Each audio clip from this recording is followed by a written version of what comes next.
Halo kaum intelektual sekalian, wow, gila, luar binasa. Jadi guys, beberapa bulan yang lalu ada sebuah postingan yang sangat-sangat luar binasa, di mana isi postingan tersebut mengatakan, ya Allah, semoga tidak ada gereja di Aceh. Wow, gila. Kita harus mengapresiasi.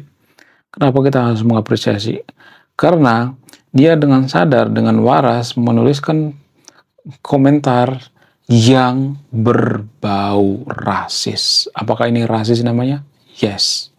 Kita kan negara Pancasila, bukan negara agama. Kalau misalnya kita negara agama, itu hal yang biasa. Karena apa? Karena ada aturan untuk tidak boleh mendirikan rumah ibadah agama lain selain agama mayoritas. Sah-sah aja. Tapi kan permasalahan kita kan bukan negara agama, tapi negara Pancasila atau negara plural. Nah, yang jadi pertanyaan, apakah postingan seperti ini bertentangan dengan Pancasila? Yes. Kenapa? Karena bertentangan dengan sila kemanusiaan yang adil dan beradab. Jadi gini guys, di mana rasa kemanusiaan kita kalau kita mempersulit pembangunan rumah ibadah orang lain? Di mana rasa kemanusiaan kita kalau kita membubarkan ibadah orang lain? Kalau misalnya nih bangun rumah ibadah, ya kita persulit gitu ya. Jadi kalau saya perhatikan di Konoha itu, ada upaya, nggak semuanya tapi ada disclaimer-nya, ada upaya mempersulit pembangunan rumah ibadah orang lain. Kenapa? Karena mereka ketakutan jadi minoritas. Karena mereka nggak mau kehilangan umat. Itu yang jadi permasalahan. Nah, yang jadi pertanyaan, kenapa di Aceh itu lebih sulit mendirikan gereja daripada mendirikan diskotik atau klub malam? Kenapa? Kenapa di Aceh itu lebih banyak orang yang mudah mendirikan klub malam, kemudian diskotik dan sebagainya daripada mendirikan rumah ibadah atau gereja? Kenapa? Apa alasannya? Apakah karena pemerintah di sana rasis? Apakah pemerintah di sana juga tidak mau berkutip sama rakyatnya? Jadi gini guys, ini sebenarnya pembahasan yang sangat panjang ya. Saya tidak berpihak di video ini ya, saya benar-benar netral. Saya harus melihat dari berbagai sudut pandang. Jadi kita mulai dari sudut pandang sistem pemerintahan kita. Ya, nanti akan saya bahas juga dari sudut pandang agama ya. Kenapa ada postingan seperti ini? Apa alasannya? Dan ini juga saya sering mengatakan, semua ini bersumber dari yang pertama itu karena politik identitas. Jadi pejabat-pejabat kita itu tanpa kita sadari mereka sering bawa agama dalam berpolitik.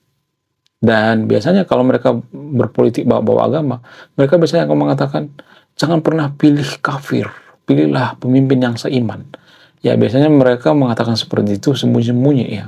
Ini hanya di Konoha ya, disclaimer-nya, nggak semua warga Konoha seperti itu ya. Ada juga yang baik ya, tapi yang baiknya jarang ya, sedikit ya. Jadi biasanya pejabat dapat keuntungan dengan kalimat ini. Karena apa? Karena dia kalau punya saingan nonis, ya orang kafir, maka biasanya ini ada semacam keuntungan besar bagi agama mayoritas tanpa kita sadari. Nah, kalau misalnya nih ada yang mengatakan, kenapa pejabat bawa agama? Ya, ujung-ujungnya kita kembali ke masyarakat gitu ya. Karena masyarakat kita itu sukanya seperti itu. Masyarakat kita itu kan banyak yang mau agama. Mereka takut dipimpin oleh kafir, ya. Mereka takut dipimpin oleh Nasrani. Ya. Banyak seperti itu ya. Itu yang pertama ya. Sehingga apa? Sehingga mereka, ya para pejabat-pejabat di Konoha itu biasanya akan mengatakan, nggak boleh ada pembangunan rumah ibadah orang lain di sini. Katakanlah misalnya di suatu daerah di Konoha. Nggak boleh. Karena daerah kita ini sudah bersyariat gitu ya. Kalau misalnya mengatakan seperti itu, ini akan diikuti oleh rakyatnya. Itu yang pertama. Jadi ini semacam combo ajaib ya. Rakyatnya setuju dan pejabatnya juga atau calon pejabatnya ketika kampanye juga setuju. Sehingga apa? Sehingga ya ini semakin memperuncing kebencian terhadap Nasrani dan agama Kristen. Betapa yang membuat orang sulit bersikap wajar terhadap perbedaan seringkali adalah agama. Ya. Kemudian selain itu, apalagi yang mempengaruhi? Yang paling mempengaruhi itu karena kita terlalu mabuk agama. Kenapa kita mabuk agama? Ya karena kita bodoh. Negara maju itu nggak ada yang mabuk agama. Kenapa? Ya karena mereka cerdas. Kita mabuk agama itu karena apa? Karena kita menganggap agama itu segalanya kan. Kenapa kita menganggap agama itu segalanya? Karena negara kita itu nggak hadir di tengah-tengah kita. Itu jawaban yang paling logis. Kenapa di negara maju agama itu diabaikan? Karena apa? Karena negara hadir di tengah-tengah mereka. Jadi negara yang terpuruk, negara yang miskin, ya negara yang korup, biasanya mereka dekat dengan agama. Kenapa? Karena itulah harapan satu-satunya mereka. Jadi kalau ada orang mendirikan rumah ibadah di daerah kita, mendirikan gereja misalnya, kita berpikir ya agama kita lah satu-satunya harapan kita. Ya, tapi nanti teman-teman kita pada pindah agama, ya nanti tetangga kita pindah agama, saudara kita pindah agama, tukang bakso di depan rumah kita pindah agama, ya kemudian teman besti kita pindah agama, ya teman nongkrong kita pindah agama. Jadi itu yang jadi permasalahan. Ya, jadi dikit-dikit pindah agama. Itu yang tidak mereka mau gitu ya. Itu yang jadi permasalahan. Kemudian selain itu ya tanpa kita sadari ya kita itu parnoan terhadap agama tertentu. Kenapa kita parnoan? Apa alasannya? Ya biasanya pemuka agama yang ngejelekin agama lain. Oh agama Nasrani seperti ini ya. Ini hanya di Konoha ya. Ya agama Nasrani seperti ini ya. Kemudian diperuncing dengan kisah-kisah zaman dulu di Timur Tengah. Oh dulu Nasrani seperti ini. Oh dulu seperti ini. Jadi ada kisah-kisah tertentu zaman dulu, perang misalnya, atau dendam misalnya, lalu itu dituliskan dalam kitab suci. Kalau kita punya aib gitu ya, atau misalnya nih ya, ada masalah zaman dulu gitu ya, dituliskan di kitab suci. Apakah ini mengajak orang lain membenci kaum tertentu? Silakan simpulkan sendiri. Saya tidak akan menyimpulkan ya. Jadi kalau ada kebencian-kebencian ditulis di kitab suci itu, lalu kita mengatakan bahwa agama ini sesat, agama ini jahat dan sebagainya sampai sekarang gitu. Padahal Nasrani zaman dulu dengan jam sekarang kan dua hal yang berbeda. Tapi kalau saya bongkar ini pasti banyak nanti yang kejang-kejang kalau nyutan berjamaah. Ada banyak banget warga Konoha yang kejang-kejang kalau nyutan berjamaah. Saya tidak berpihak di video ini ya. Saya tidak akan menyimpulkan. Silakan simpulkan sendiri. Kalau saya menyimpulkan itu artinya saya berpihak. Saya nggak mau berpihak ya. Saya membela kebenaran, saya membela yang lemah, saya membela yang terjolimi. Jadi dalam hal ini ya orang Kristen yang terjolimi di Aceh. Kenapa? Karena mereka tidak bisa mendirikan gereja. Padahal di tanah Batak mayoritas Kristen, 99% Kristen. Tapi pembangunan masjid mereka nggak pernah menolak tuh. Biasa aja gitu. Nggak ada penolakan tuh. Itu yang jadi permasalahan. Kemudian selain itu, apalagi yang paling mempengaruhi? Nah, yang paling mempengaruhi itu karena adanya orang yang diuntungkan dalam masalah ini. Ada yang diuntungkan guys. Siapa itu? Pemuka agama. Jadi pemuka-pemuka agama itu kan takut kehilangan umat.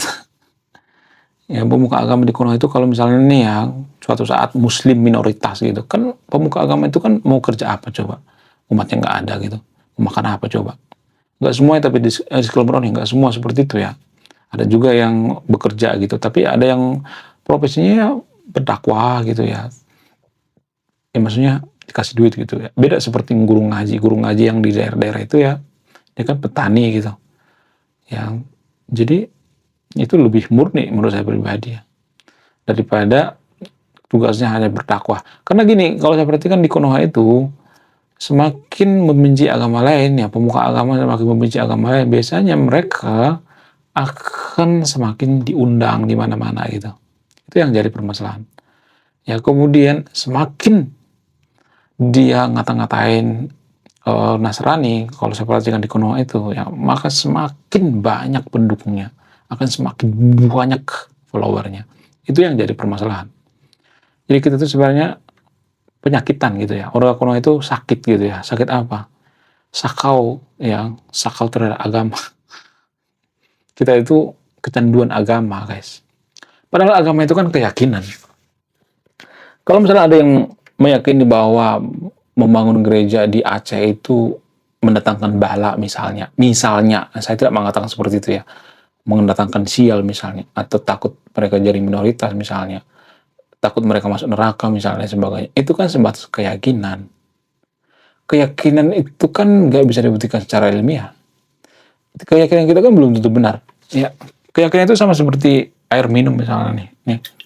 Kalau misalnya ada orang mengatakan, kalau lu minum ini, lu masuk neraka. Lah, kalau gua minum kayak gini, gua nggak masuk neraka, apakah bisa disesatkan? Nggak bisa, karena itu kan keyakinan. Ya, keyakinan itu kan belum tentu benar. Kenapa? Karena kan nggak bisa dibuktikan secara ilmiah. Boro-boro, wong surga juga nggak bisa dibuktikan secara ilmiah. Mana coba? Coba, saya mau nanya sama itu video ini. Coba, buktikan surga itu terbukti secara ilmiah. Bukan berarti saya nyuruh yang video untuk tidak percaya dengan surga, tapi buktikan secara ilmiah. Surga juga kan sebatas keyakinan. Ya kan belum tentu benar juga kan. Namanya keyakinan kan. Bukan berarti saya mengatakan surga itu nggak ada.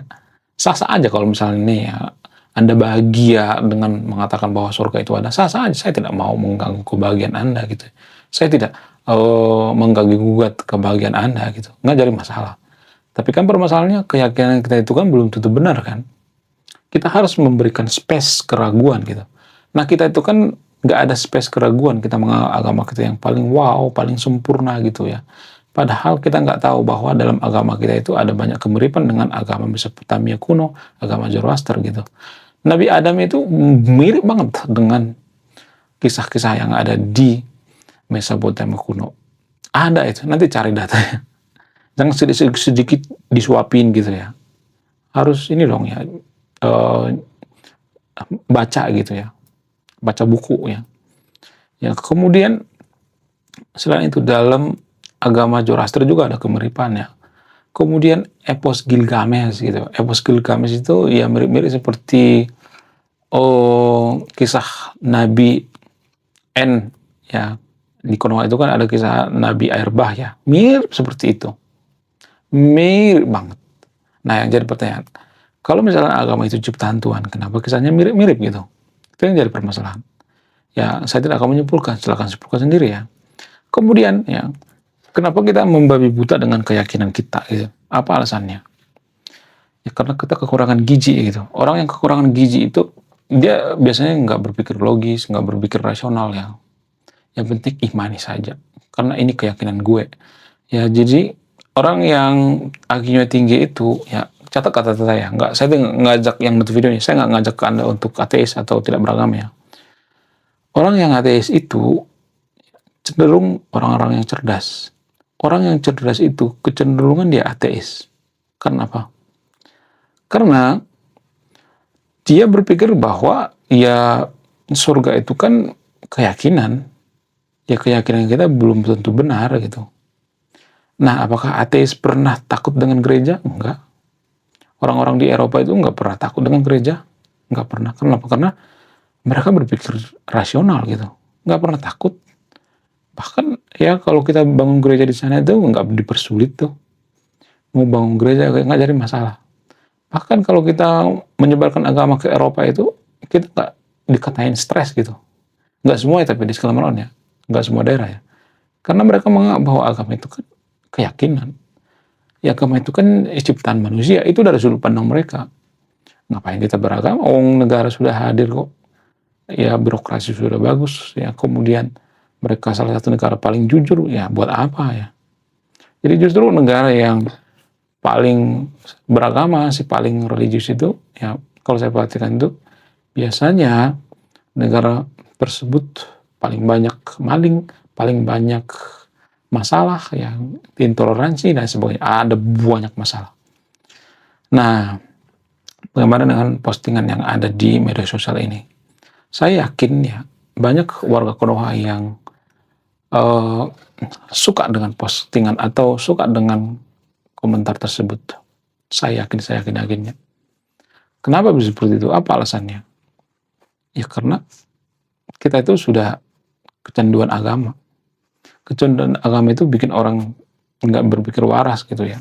Segalanya is all about agama. Semuanya tentang agama. Ya, apakah ini melanggar Pancasila? Yes. Kemanusiaan yang adil dan beradab.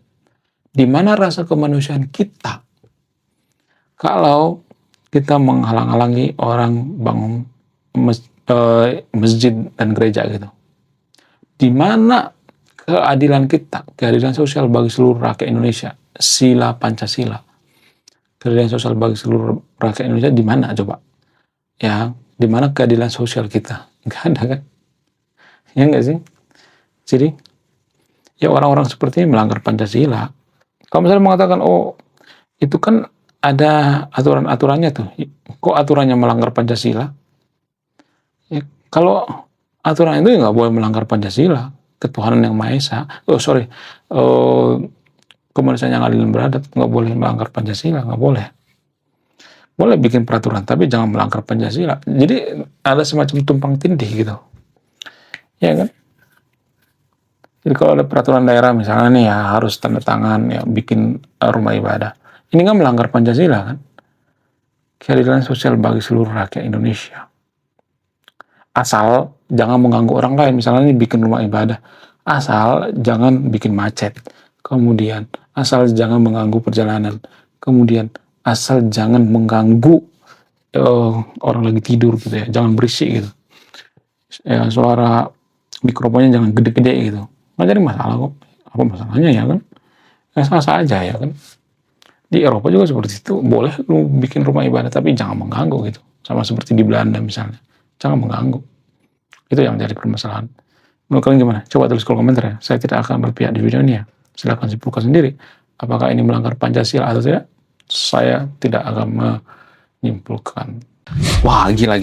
Luar biasa. Akhirnya buku kedua dan ketiga gua rilis juga. Buku kedua gua ini judulnya Budi Tanpa Pekerti. Dari judulnya sudah menarik. Dan kisah daripada buku ini sangat-sangat dilematis sekali. Di mana karakter dalam buku ini bercerita ada dua pilihan yang sangat sulit. Yang pertama, ketika seorang tokoh dalam buku ini tidak bawa-bawa agama saat kampanye, maka dia bisa dipastikan kalah. Tapi ketika bawa-bawa agama dalam kampanye, ketika dia bawa-bawa kalimat insya Allah, maka dia bisa dipastikan menang. Nah, yang jadi pertanyaan, kalau Anda di posisi karakter dalam buku ini, mana yang Anda pilih? Ini temanya sangat cocok dengan tema channel ini, bahas tentang agama. Kemudian tidak hanya ini juga menarik guys ya, Tanah Luka. Dari judulnya juga udah kelihatan ya, ini cerita penuh dengan luka. Dimana kisah dalam buku ini ada seorang kiai yang sangat-sangat dilematis.